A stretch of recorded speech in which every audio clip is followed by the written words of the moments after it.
माँ बाप का इकलौता बेटा। बेटे में बचपन से ही देश प्रेम की भावना खूब थी। बड़ा होकर बेटा सेना में भर्ती हुआ। सेना में जाने के कुछ महीनों बाद ही बेटे को दूसरे देश से छिड़े युद्ध के लिए बॉर्डर पर जाना पड़ा।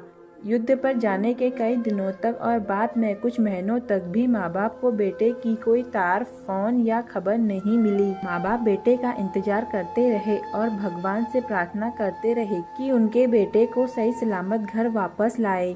एक दिन अचानक उनके फोन की रिंग बजी और दूसरी तरफ से उनके बेटे की आवाज़ आई।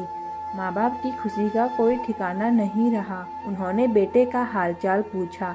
बेटे ने थोड़ी देर उनसे बात करने के बाद कहा कि वो उनसे किसी बात की इजाज़त मांगना चाहता है। माँ बाप ने कहा, बोलो बेटा, क्या बात है। बेटे ने कहा कि वो घर वापस आ रहा है, लेकिन अपने एक दोस्त को भी साथ ला रहा है।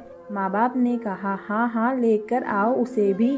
बेटे ने कहा, पहले पूरी बात तो सुन लीजिए। वो दोस्त मेरे साथ सेना में ही है और वो अब हमेशा हमारे साथ रहेगा। माँ बाप ने थोड़ा सोचने के बाद कहा, ठीक है बेटा, ले आओ अपने दोस्त को, रहेगा हमारे साथ परिवार की तरह। बेटा बोला, अरे आप दोनों मेरी पूरी बात क्यों नहीं सुनते। ये जो मेरा दोस्त है, इसके एक हाथ और एक पैर नहीं है। युद्ध के समय बम ब्लास्ट से इसका एक हाथ और एक पैर टूट गया।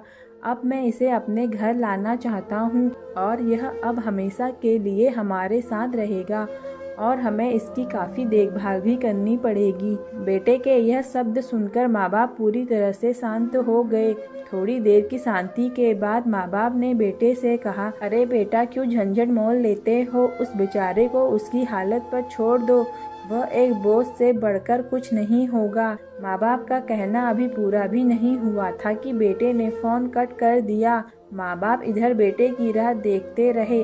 दिन बीते, हफ्ते बीते, कुछ महीनों बीत गए, लेकिन ना बेटा आया ना बेटे की खबर। पर एक दिन उनके घर पर एक आर्मी का आदमी आया और उन्हें बताया कि उनके बेटे ने आत्महत्या कर ली है, इसीलिए वह आकर उसकी लाश ले जाएं। माँ बाप के पैरों तले जैसे जमीन ही फिसल गई।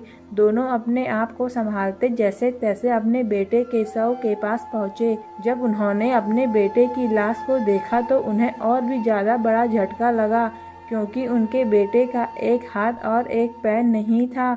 अब उन्हें बहुत पछतावा हुआ। अगर वह उस दिन फोन पर अपने बेटे को उसके दोस्त को लाने के लिए हाँ कह देते तो आज उनका बेटा उनके पास होता और जिंदा भी। बेटा दरअसल अपने दोस्त का बहाना करके यह जानना चाहता था कि कहीं वह अपने माँ बाप के लिए दुख का कारण न बन जाए, और उसे जब यह पता चला तो उसने अपने माँ बाप के पास लौटने से अच्छा दुनिया से अलविदा लेना ही सही समझा। दोस्तों, दुनिया ऐसी ही है। दुनिया आपको तभी प्यार करती है, आपका तभी महत्व मानती है जब आप उनके कुछ काम आ सकते हो। दुनिया रिश्तों में मतलब ढूंढती है, लेकिन फिर भी बेटे ने जो कदम उठाया वह कतई सही नहीं था। किसी भी हालत में हमें जिंदगी से हार नहीं माननी चाहिए। दोस्तों, अगर आपको मेरी कहानी पसंद आई तो प्लीज लाइक एंड सब्सक्राइब करें।